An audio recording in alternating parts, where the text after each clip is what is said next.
Hello, this is Eric, and as you know, Hollywood ruins everything. I have always loved the concept of a Groundhog's Day loop. The idea of someone being forced to repeat the same period of time over and over again, with the only changes based on their actions. I can't get enough of it. I have scoured the internet for such stories.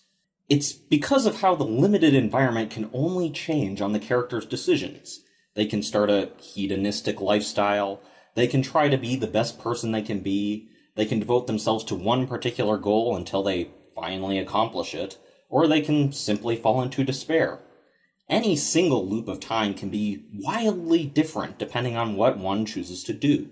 The very idea that you are the only thing that changes allows you to reflect on your actions and decisions, and the interactions between you and the people who only knew your former self can show you just who you really were and allow you to decide for yourself just who you want to be. It's a formula that can make even the most irredeemable person someone you can cheer on and sympathize with. People like the protagonist from Happy Death Day. There will be spoilers ahead.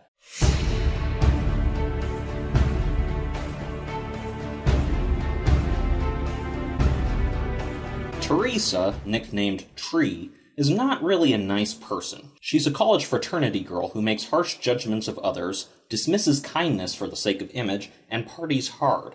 For good measure, she doesn't answer her dad's calls, brushes aside a boy she dated and then ditched, throws away her roommate's birthday cupcake, and she's also sleeping with her married professor.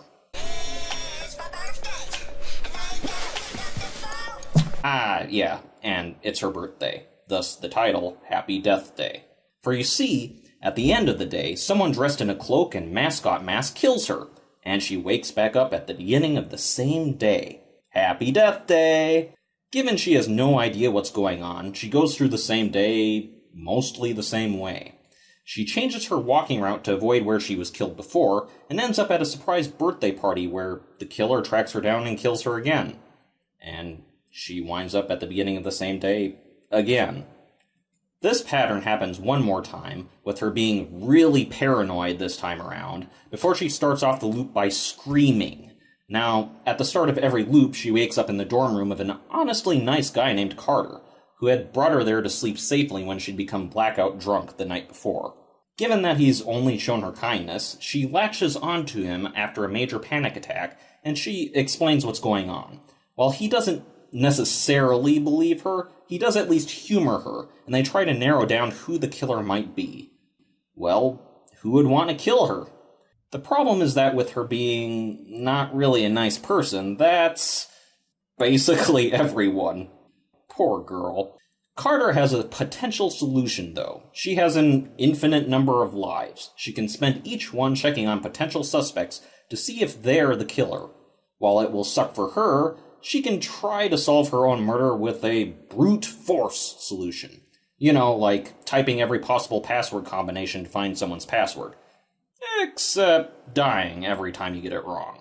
While she does narrow down the possibilities and has some fun with the no consequences aspect of a time loop, it seems there actually were problems that carried from one loop to the next. While not a typical part of Groundhog's Day loop stories, this is actually understandable for this one. If she could just brute force the mystery like that, there would be no stakes. As it is, she has to go to the hospital for major trauma. Given the severity of the injuries, the doctor says, she should be dead. You have no idea, buddy. She manages to escape the hospital in a car, but a policeman pulls her over. She gets the idea that maybe she'd be safe in jail, and so she lets the man arrest her and lock her in his vehicle, which is a bad idea because the killer runs the cop over and explodes the car. You know, because gratuitous explosions! The next day, she spends some time with Carter and explains the situation to him again. They go to a diner, and Tree explains why she doesn't answer her dad's calls. She has the same birthday as her mom, and when her mom died, things got stilted and awkward with her dad. Though she is supposed to meet him, she couldn't bear sitting through another meal where they pretend everything is all right. The topic shifts to the nature of a time loop and what that does to people. When you relive the same day over and over, you start to see who you really are. Tree thinks her mom would be disappointed with her and that she's become a bad person. And Carter says it's never too late to change and become better. This is the heart of these stories. On a path that seems to never change or end, who do you become? When there are no consequences for any action, when the only one who remembers is you, what is it that you do? What is the most important thing to you? During the conversation, the TV blares with news of John Toombs, a serial killer who's being held at the nearby hospital. A serial killer who kills blondes. Tree rushes off to confront him, sure that he is her killer. Sure enough, she arrives at the hospital to find he's killed a security guard and escaped, and is wearing the outfit of the one who's murdered her like 24 times by now. He nearly kills her, but Carter rushes in and knocks Toombs over. It may seem like a victory, but it's only a temporary reprieve. Toombs snaps Carter's neck. Tree could end this whole thing right now, but Carter would still be dead, so she instead kills herself to save him. The next loop, knowing who her murderer is, she goes for a perfect loop. It's sort of like what Phil attempted in Groundhog's Day, one final loop to be the best person she could be. Knowing where she can make a difference, she helps people out. She helps the boy she dated and ditched come to terms with being gay, apologizes to her roommate for being an awful roommate, breaks off the affair with her teacher, asks Carter on a date, and heads to lunch with her dad.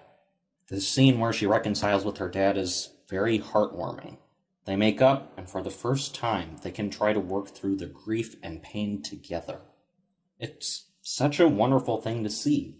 In a world where nothing changes, it's moments like these that are the most precious. It's unfortunate that the scene ends abruptly in favor of a montage of her gearing up to fight Toombs. Her talk with her dad is a flawless emotional moment, and I wish that at the very least the transition was more of a fade out, or something else more gradual than an abrupt switch to action. Even so, that's just a minor quibble I have with this moment. As much as I know the ability of a Groundhog's Loop to create powerful moments, I honestly did not expect to cry during this movie. Anyways, Tree gears up and confronts Tomb, who escapes again and fights her. Using her knowledge of an incoming blackout, Tree manages to kill Tomb before he can do anything else. She celebrates her victory with Carter, and they actually eat her roommate's birthday cupcake. And then she wakes up at the beginning of the loop. Thing is, unlike the original Groundhog's Day, what was required to end this loop was not a perfect day. Noticeably freaked out, Tree is about to simply run away from the situation altogether when she realizes she ate her roommate's cupcake and died in her sleep. Her roommate had poisoned it. Tree had just never eaten it before. Her roommate, being a student nurse at the hospital, also had access to Toombs and could let him escape to make it look like Toombs had killed her every single time. A cunning plan, ruined only by the Death Day loop. Why is her roommate trying to kill her? Well, aside her former self not being a good person, Tree had also slept with the guy her roommate liked. All of this was started based on a petty reason that Tree, with her experience in the loops, has grown beyond. They fight, and after stuffing the cupcake into her roommate's mouth, Tree kicks her out the window. It's all over now. Without anyone to release Toombs, no one kills Tree anymore. She gets together with Carter, the nice boy that has helped her on more than one occasion and even died for her. She finally breaks out of the loop, and it's a happy ending. While I don't think this movie is perfect, it is very well written, directed, and acted. Given the premise they had to work with, they did a phenomenal job. Despite the whole Groundhog's Day loop being a twist on what would be an ordinary horror story, it is no gimmick. The way the horror and time loops fit together makes this a story of triumph over adversity in a similar fashion to horror, but also allows us to get to know Tree in an introspective way that most horror is simply not geared for. When anyone can die at any time, and you only have a limited amount of time to get to know someone, it's difficult to care about them. And in any other horror movie, Tree would be the dumb, promiscuous blonde who dies first. But when it's in the format of a time loop, we can watch her grow and deal with her life in ways other than as a victim. We can get the amazing emotional scene between her and her dad. We can watch her grow to love Carter over the course of dozens of repeated days. We can see her make an effort to be a better person and putting who she was behind her. And that makes us want to cheer her on, and it makes her victory at the end that much more satisfying for us. And of course, we can get the funny oddities that happen when our hero has fun with the lack of consequences. That's not bad for a quadruped. You gotta check your mirrors, just side of your eye. Side of your eye. Don't drive angry. Don't drive angry. Jessica Rothe does it wonderfully as Tree, pulling off the wide range of acting required for enormous, sweeping changes of emotions and actions from a character who goes through an enormous change by the end. Israel Broussard is great as Carter, being a somewhat awkward but genuinely nice guy who's able to act as an anchor for Tree in this insane situation. Everyone else pulls off their roles, some with a seriousness that is hilarious, but also somehow believable. I just knew there was something wrong with Lori. She never wore makeup, never posted any cute selfies, and she literally owned a pair of Crocs. All the signs of a psycho killer were there. Hello? I'm trying to get interviewed here. Christopher Landon did a marvelous job as director. I wouldn't call this film a masterpiece, but it is a great film and pretty high on my list. I look forward to seeing more of these guys' work in the future. So that was Happy Death Day. What did you think of the film? Please let me know your thoughts in the comments below. Don't forget to like and subscribe, and have a nice day.